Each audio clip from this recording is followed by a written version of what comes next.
Hi everyone, and welcome to this, my video on trigonometry, the basics, for the Year 11 General Maths course. Now, if you don't know what that means, don't worry about it, because trigonometry is universal, and welcome to my channel. Right, my name is Darren, Maths Guru is my little corner of the internet, where you can sign up for absolutely free and watch videos relating to mathematics. And why would you do that? I've got no idea. Now, yes, if you've seen my previous videos, look a little bit smart, trying to record some between parents' evenings. But behind me are our learning objectives. We're going to understand how to label the sides of a right angle triangle, know that we can use SOHCAHTOA to help us find trigonometric ratios, know the difference between a ratio and an angle, and know how to use the CAS to find trig ratios. Okay, now you may turn around and go, hold on a moment, what? We've already done this before. I know, but again, it is come up in the general maths course here in year 11. So let's just recap what's gone on before. Now, when I was at school, my maths teacher, good old Mr. White, asked us to do something a little bit bizarre, really. He asked us to memorize a saying, and it was, silly old Harry caught a herring trawling off America. Now, when I tried to teach that for the first time here in Australia, people went, what's a herring? What's a trawler? Now, I don't know why I did that in a really bad British accent, but yes. So for those of you who need to know, there is a herring, it's a fish. And there is a trawler, it's a thing what catches the fish. I still to this day do not understand why he didn't actually teach us SOHCAHTOA, because SOHCAHTOA, A, is a lot quicker to spell, a lot quicker to say, and if you look at the first letters of silly old Harry caught a herring trawling off America, it's SOHCAHTOA. Right. Well, what is this SOHCAHTOA? Well, believe it or not, it's a really funky way to remember something, and we like these little wonderful ways to remember things. And we know, and I'll just draw a very quick right angle triangle here, that basically silly old Harry caught a herring trawling off America helps us find side lengths or angles for right angled triangles. Yay! Now, I love this particular graphic. It's not mine. I wish I knew who did it because I'd like to walk up to them and give them a massive handshake. But the first thing to notice is that SOHCAHTOA, and again, I wish I could speak Japanese because I would do that so much better. And apologies to the Japanese out there when I'm ruining your accent. You want to hear what the Australians try and do when they do my British accent? It's horrible. Oh, blimey, governor. Right. Now, the first thing to notice is this only works with right angle triangles. Yes, it has to have a right angle in it. If it doesn't, this isn't going to work, all right? It really won't work. Now, the longest side of a right angle triangle is called the hippopotamus. It's called the hypotenuse, which actually, oh no, that says hypotenuse. No, it's the hypotenuse. Now, how do I know it's the hypotenuse? Basically, I look for the right angle. And I'm like, okay, well, actually, if I turn that into an arrow, it is pointing directly at the longest side. Now, you're going to turn around and say, yeah, but that's all right. I'm always going to know that that's the hypotenuse. And I always say to students, well, not necessarily, to be brutally honest, because in many cases we actually try and do silly things like that with triangles. We turn them around, we draw them in different orientations, and then you get a little bit confused because that's not always clear where the right angle is. Now, hopefully, if I've drawn my diagram correctly, there is my right angle. And if I draw that as an arrowhead, then I automatically know that that one there is my hypotenuse. Now, again, lots of people turn around and say, well, how do you know where the other angles are? And I'm like, well, actually, I get people to color in the angle. And then I get them to draw a pretty picture. And I get them to draw an eyeball. Because whenever I was in, physics or whatever else, we would always draw eyeballs in a corner of things. Never understood to this day why. But why am I drawing an eyeball? Because I can look at the opposite side. At the moment, I'm looking at you. You are opposite me. That's a bit creepy, but moving on. All right, you are opposite me. So the opposite side, the one the eyeball is looking at, is there, and the only other one left, for whatever reason, is called the adjacent. So you've got hypotenuse, the longest side, opposite, one I'm looking opposite, and the adjacent. Now, knowing that makes life a lot easier because we can then use this SOHCAHTOA stuff. But let's not rush for a moment because we're just doing the basics. So what I'm going to do now is say, well, okay, here is my right angle. Thank you very much. Here is theta. Now, my apologies to the Greek community who are watching this because you're probably saying, no, it's theta. Again, I'm so sorry. It is theta in my head. And that basically is just a letter. Let's shortcut that altogether and just call it x. Okay, so there is my angle. So to be able to label our right angle side is huge. Once you've labeled your right angle triangle, life becomes so much easier because you're then just substituting into a formula and putting it into your CAS calculator. Right, can I label? Yep, well, there we go. There's my right angle. Turn that into an arrow. It's pointing here. So I'm going to put H. Now, a lot of people go, oh, I don't know how to spell hypotenuse. It doesn't matter. We're mathematicians, right? We're not too lazy that we don't put stuff down, but I always just put a letter. And there is H for my hypotenuse. The next thing I do is I look for my angle. I color it in. I turn it into a little, oh, no, not that way. I turn it into a little eyeball. And I know it is looking that way. So there is my opposite. And once again, I put that in a box, or I highlight it or do something, and then basically the last one has to be A, it has to be my adjacent. And a lot of people say, well, why is it called the adjacent? And again, the way I describe this is there is my angle, and it is adjacent to it. That side is adjacent. If you stand adjacent to someone, you're next to them, all right? So you are opposite, there is no one anyway, over-laboring. Labeling those three sides is really important. Now, a lot of people turn around and go, oh, well, okay, that's always going to be A, O, and H. No, it isn't. Because, rubbing this out for a moment, that is still my right angle. Draw my arrow, that is still my hypotenuse. The problem is, if my angle changes, then so do my names of my sides. Because now, if we look at it, there is my eyeball, it's looking that way. So there is my opposite, and there is my adjacent. And in fact, they swapped around. So the first thing you should do whenever you do any of these questions is basically look and label the sides. Why? Well, because basically, life becomes easier. Now, I'm going to stop for a second and sort of shortcut, because some of the questions in this exercise tend to trip people up. And that's because you try and do too much. Now, some of the questions, if you're using the Cambridge textbooks, and thank you so much to Cambridge for allowing me to use your examples, you guys rock out. I'm so grateful. A lot of the questions turn around and say, you're now going to write trig ratios.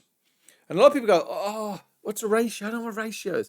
A ratio is nothing more than a fraction, and leave it at that. So example of ratios are that, a half, a third, and a quarter. Don't do anything with it. Don't try and work out angles. Don't try it. Just write a fraction. So whenever you are looking for a trig ratio, you're looking to leave it as just a fraction. Now back to SOHCAHTOA. All right, so silly old Harry caught a herring trawling off America. Let's try that with silly old Harry caught a herring trawling off America. Now when I write it, I always write every sort of the O and the A and the O. I write them separately and slightly higher. Why? Well, again, it's an aid memoir. It helps me because I know I can split that word into three sections. SOHCAHTOA. Again, so awful. Right, why SOHCAHTOA? Because I now know that this is a shortcut for that formula there. That middle bit is a shortcut for that formula there. And that is a shortcut for that formula there. Why? Well, as you've probably realized, or you've been told before, the S, the C, and the T stand for, oh, I don't know why I keep writing in highlighter. It's writing orange, sine, cosine, and tan. And normally, they are sine of an angle, cosine of an angle, and tan of an angle. Let's not use theta. Let's use x for the moment. So the sine of an angle, the cosine of the angle, and the tan of an angle. All right, and then the O, H, A, H, and OA are simply the side lengths of a right angle triangle where O is opposite over hypotenuse, A adjacent over hypotenuse, and opposite over A. So there we go. And the reason this one is higher than that one is exactly because it's O over H, A over H, O over A. So SOHCAHTOA is nothing more than a way to remember that the sine of an angle is opposite over hypotenuse, the cosine of an angle is the adjacent over hypotenuse, and the tan of an angle is the opposite over adjacent. Now, if this is all new to you, then you really do need to go back and start watching the Year 9 videos on mathsguru.com, because this is just a recap. So let's try and find some trig ratios using SOHCAHTOA. So let's write some nice side on here. Let's write that as a 5 and a 4 and a 3. And I'm going to put an X there at this moment in time. Now, it's a trig ratio. All right. Actually, I can't put X because the question says to use theta. All right. Because it's saying sine of theta, cosine of theta, and tan of theta. Right. Well, in that situation, if that's where I choose my theta to be, therefore, my trig ratio, and remember, a ratio is nothing more than leaving it as a fraction. For sine theta, we know sine is opposite over hypotenuse. What? Oh, haven't labeled my sides. Now, again, the first thing I always do with these questions is label the sides. So if I now know that theta is there, I've got my right angle here. So that is now my hypotenuse. There's my eyeball looking at my adjacent. No, try again. Muppet. My opposite. And there is my adjacent. Okay, right. So sine of an angle is the opposite side length divided by the hypotenuse. So the opposite side length is 4.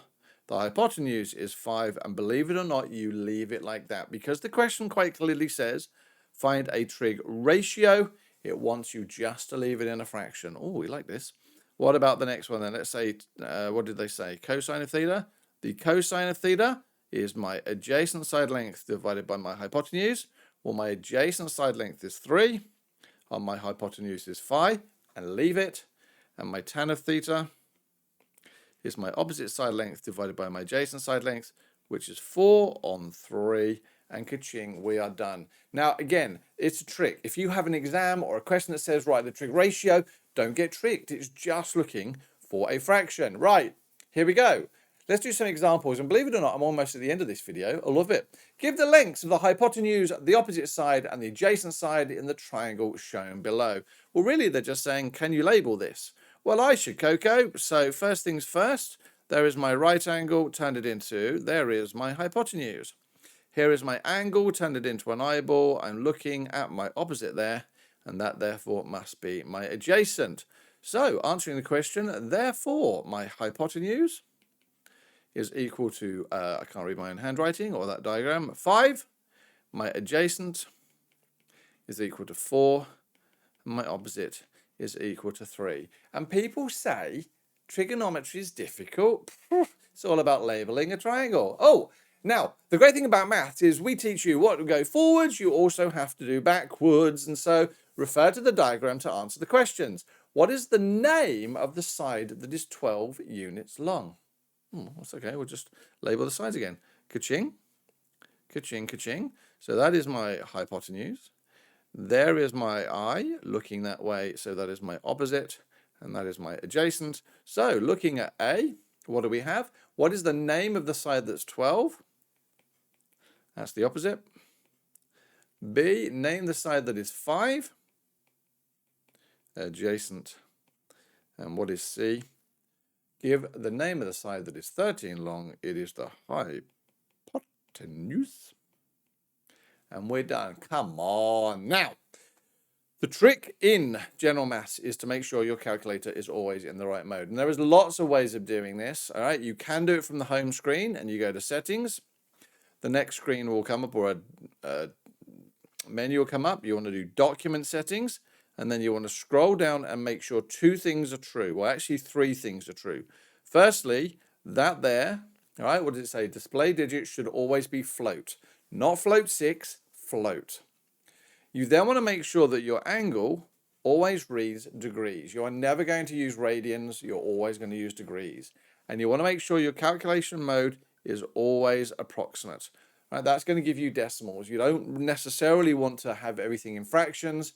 You want things as approximate. Now, how's that helpful for me? Because it says use your graphics calculator to find to 4 decimal places. Again, I find myself teaching students who in year 11 do not know the difference between decimal places and significant figures. I'm going to do a video on this, I think, because it is critically important. Right. Use your graphics calculator to find to 4 decimal places the sine of 49. Okay, well, let's fire up my calculator. I've already got it ready. Let's make it a little bit bigger. Let's make it a bit bigger so it fits on the screen. Coolio. Right, so I'm going to go menu. I want a calculator screen. And I'm going to hit my trig button. And literally there is sine. I'm going to put in 49. I'm going to hit enter. And lo and behold, no, there's a bit of a problem.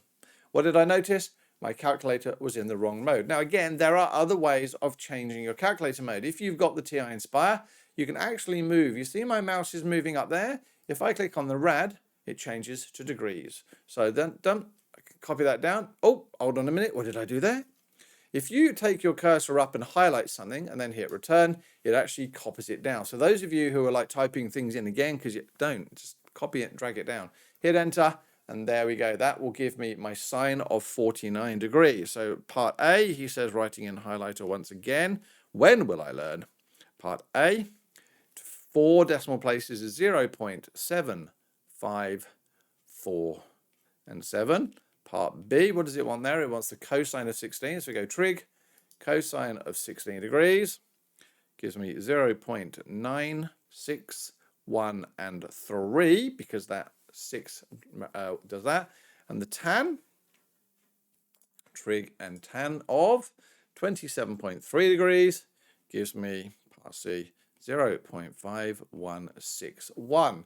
Ooh, we love it. Now, again, as I said, there are other ways of changing. If you want to change your float, you can hit doc, settings and status, document settings, and it gives you exactly the same thing. So you notice I've got my calculator in float, I've got it in degrees, and I've got it in approximate. All right, so there we go. That's good calculator use. And for those of you who are downloading my lesson notes from mathsguru.com, that is a screen there that you can happily cut out, put into your summary notes, and hopefully life is good. And believe it or not, I'm done. There is my learning objectives. Did I understand how to label the sides of a right angled triangle? I did. I'm going to give it a tick because that makes me feel good. Understand how to use SOHCAHTOA? Yes. Know the difference between a ratio and an angle? Oh, yes. A ratio is a fraction. And know how to use the CAS to find trig ratios. Now you're going to turn around and say, did we do trig ratios? Did we use a calculator to find trig ratios? Yes, we did. Just there, that 49, 49, 16, and 27.3. But we come back to that in later videos. And I'm done. Thanks so much for watching. If you can subscribe to my YouTube channel, that would be massive. Very few people watch math videos. And by subscribing, it just says, hey, dude, I watched this video. And yeah, it's useful. Leave a comment below. There's now comments on mathsguru.com you can make, as well as on YouTube. So, yep, hopefully I'll see you in another video. If not, take care. Stay safe. Bye-bye.